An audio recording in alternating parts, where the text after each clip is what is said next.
ಅದು ಏಷ್ಯಾದ 2ನೇ ಅತಿ ದೊಡ್ಡ ಕೆರೆ ಎಂಬ ಹೆಗ್ಗಳಿಕೆಗೆ ಪಾತ್ರವಾದ ಕೆರೆ. ಸಾವಿರಾರು ಹೆಕ್ಟೇರ್ ವಿಸ್ತೀರ್ಣದಲ್ಲಿರುವ ಈ ಕೆರೆ ರೈತರ ಜೀವನಾಡಿ. ಆದ್ರೆ ಇದೀಗ ಆ ಕೆರೆಯ ಒಡಲು ಬರಿದಾಗ್ತಿದೆ. ಕೆರೆ ಬರಿದಾದ್ರೆ ರೈತರಿಗೆ ಮತ್ತು ಚಿತ್ರದುರ್ಗ ಜಿಲ್ಲೆಯ ಜನರಿಗೆ ಕುಡಿಯುವ ನೀರಿಗೂ ಹಾಹಾಕಾರ ಉಂಟಾಗುತ್ತೆ. ಯಾವುದು ಆ ಕೆರೆ ಅಂತೀರಾ? ಈ ಸ್ಟೋರಿ ನೋಡಿ. ಖಾಲಿಯಾಗುತ್ತಿದೆ ಏಷ್ಯಾದ 2ನೇ ಅತಿ ದೊಡ್ಡ ಕೆರೆ. ಕೇವಲ 20 ದಿನಗಳಿಗೆ ಮಾತ್ರ ಸೀಮಿತವಾಗಿದೆ ಕೆರೆಯ ನೀರು. 20 ದಿನಗಳ ನಂತರ 2 ಜಿಲ್ಲೆಯ ಜನರಿಗೆ ನೀರಿನ ಕಂಟಕ.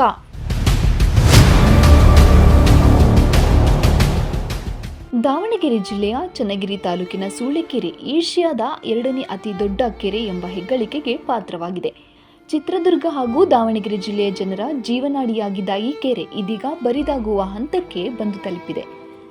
ಕೆರೆಯಲ್ಲಿ ಮುಂದಿನ 15 ದಿನಗಳಿಗೆ ಮಾತ್ರ ಬಳಕೆಯಾಗುವಷ್ಟು ನೀರಿನ ಸಂಗ್ರಹವಿದ್ದು ರೈತರಲ್ಲಿ ಆತಂಕ ಮೂಡಿಸಿದೆ. ಸೂಳೆಕೆರೆಯಿಂದ ದಾವಣಗೆರೆ ಮತ್ತು ಚಿತ್ರದುರ್ಗ ಜಿಲ್ಲೆಗಳ ಪ್ರಮುಖ ಪಟ್ಟಣ ನಗರಗಳಿಗೆ ಕುಡಿಯುವ ನೀರು ಸರಬರಾಜು ಮಾಡಲಾಗುತ್ತಿದೆ. ಅಷ್ಟೇ ಅಲ್ಲದೆ ಸಾವಿರಾರು ರೈತರ ಜೀವನಾಡಿ ಕೂಡ. ಇನ್ನು ಕೆರೆಯಲ್ಲಿ ಅನಧಿಕೃತವಾಗಿ ಪಂಪ್ಸೆಟ್ ಅಳವಡಿಸಿಕೊಂಡು ಅಕ್ರಮವಾಗಿ ಅಕ್ಕಪಕ್ಕದ ಅಡಿಕೆ ತೋಟಗಳಿಗೆ ನೀರು ಪೂರೈಕೆ ಮಾಡಿಕೊಳ್ಳಲಾಗುತ್ತಿದ್ದು ಕೂಡಲೇ ಅಕ್ರಮ ಪಂಪ್ಸೆಟ್ಗಳನ್ನು ತೆರವು ಮಾಡುವಂತೆ ಜಿಲ್ಲಾಧಿಕಾರಿ ಅಧಿಕಾರಿಗಳಿಗೆ ಖಡಕ್ ಎಚ್ಚರಿಕೆ ನೀಡಿದ್ದಾರೆ. ಶಾಂತಿಸಾಗರ ಅಥವಾ ಸೂಳೆಕೆರೆಯಿಂದ ಚನ್ನಗಿರಿ ನಗರ ಮತ್ತು ಸುತ್ತಮುತ್ತಲಿನ 125ಕ್ಕೂ ಹೆಚ್ಚು ಗ್ರಾಮಗಳಿಗೆ ಜಗಳೂರು ಪಟ್ಟಣ ಪ್ರದೇಶಕ್ಕೂ ಕೂಡ ನೀರು ಸರಬರಾಜನ್ನು ಮಾಡಲಾಗ್ತಿದೆ. ಪ್ರಸ್ತುತ ಅಲ್ಲಿ ಭದ್ರಾ ಜಲಾಶಯದಿಂದ ಚಾನಲ್ ಮುಖಾಂತರ ಸೂಳೆಕೆರೆಗೆ ನೀರನ್ನು ಹರಿಸಲಾಗ್ತಿದ್ದು ಪ್ರಸ್ತುತ ಇರುವಂತಹ ನೀರು ಈಗ ಮಾರ್ಚ್ ಅಂತ್ಯದವರೆಗೂ ಕೂಡ ಬರಲಿದ್ದು ಮತ್ತೆ ಮಾರ್ಚ್ 20ನೇ ತಾರೀಕಿನಿಂದ ಭದ್ರಾ ಜಲಾಶಯದಿಂದ ನೀರನ್ನು ಅದಕ್ಕೆ ಪ್ರತಿ ದಿವಸ ಅಂದಾಜು 50 ಕ್ಯೂಸೆಕ್ಸ್ ನೀರನ್ನು ಬಿಡುವುದರಿಂದ ನಮಗೆ ಮತ್ತೆ 1 ತಿಂಗಳು ನೀರು ಕೊಡೋದಕ್ಕೆ ಅವಕಾಶ ಸಿಗುತ್ತೆ. ಹೆಚ್ಚುತ್ತಿರುವ ತಾಪಮಾನ ಹಾಗೂ ಅಕ್ರಮ ಪಂಪ್ಸೆಟ್ ಹಾವಳಿಯಿಂದಾಗಿ ಸೂಳೆಕೆರೆಯಲ್ಲಿ ದಿನೇ ದಿನೇ ನೀರಿನ ಮಟ್ಟ ಕ್ಷೀಣಿಸುತ್ತಿದೆ.